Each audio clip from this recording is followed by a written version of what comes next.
Kinds of Kindness is the newest film from Yorgos Lanthimos. He is on a heater. 2 films within the past 6 months. His previous film, Poor Things, racking up so many Oscars, including Best Actress for Emma Stone, making 2 films in a row that his films have earned an actress the Best Actress Oscar. It's already confirmed that he has another film coming out next year in 2025, and I am so thrilled to hear that because let me tell you, I am such a big fan of his work. He continues his collaboration in this film with Emma Stone, Willem, Dafoe, Margaret, Qualley, and he brings on newcomers to his universe, including Plemons, who is absolutely crushing it in this film. So what this film is an anthology of 3 unique stories that are all tied together by similar themes. Also similar actors, because pretty much everyone who is in this film plays 3 individual parts in every story. Honestly, it's very fun, and it gives them an excuse to try new things and acting styles. But the overarching theme, as I would describe it in all 3 of these stories, is the various power dynamics that we face in everyday life. The first one is very focused on work-life balance between a boss and an employer. The second one is marriage dynamics, kind of expanding onto the family as well. And the third really focuses on religion. There's also a lot of connecting symbolism in every single one, like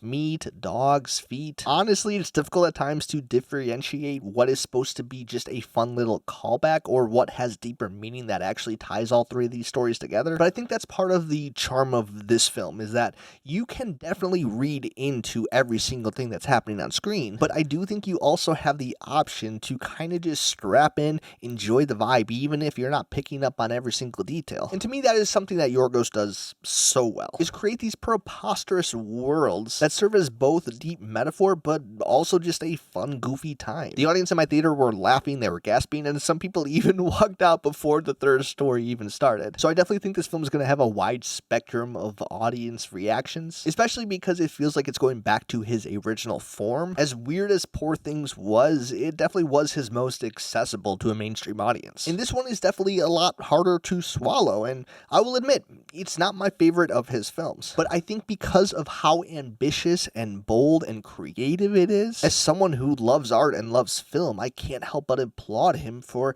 attempting something so bold. Like, I'll admit, I didn't understand it all, but I still liked it. I think the biggest issue I had with this film isn't necessarily even the fault of the film itself, but it's more of the structure and the way the stories are told. I think the biggest issue I had with this film isn't even necessarily the film's fault, but more the structure of an anthology, which is something I've never really connected with. The most recent comparison would be The French Dispatch, which is a film I did not enjoy that much despite me loving Wes Anderson. And I think the reason why is because it almost forces you to have to think about these themes and how they all connect. Whereas a typical film that just has a single story, you're able to enjoy it for what it is, and if the themes do speak to you on a deeper level, then that's just added bonus. And I think the other reason why they are sometimes difficult is because it almost forces you to have to compare and rank the 3 amongst each other, which I've seen so many people do on Twitter this week, and I'm not against that at all. In fact, I do have a personal ranking of how I view all of these 3 stories. But again, when you have a single story film, even with 3 very unique acts, you don't always view it as a ranking system, as in, I like the 2nd act more than the 1st, but then the 3rd was okay. But when you have completely unique stories, it almost forces you to acknowledge that you did enjoy one more than the other. And even with all that, I still really enjoyed this film. I would just say it is, despite it being an anthology, not because of it. But either way, this movie was weird and fun, and honestly a nice breath of fresh air, especially in this overloaded blockbuster season of movies we're in right now, which don't get me wrong, I'm not against. I think it's been an exceptional summer for cinema, but it's just nice to see a director who still gets weird, still is able to do his own thing, and I can't help but respect the dude and will always be a fan of his work. So those are some of my thoughts on Kinds of Kindness. I would love to hear yours if you have seen the film. So if you have seen it, comment below, let me know what you think, and I will see you next time.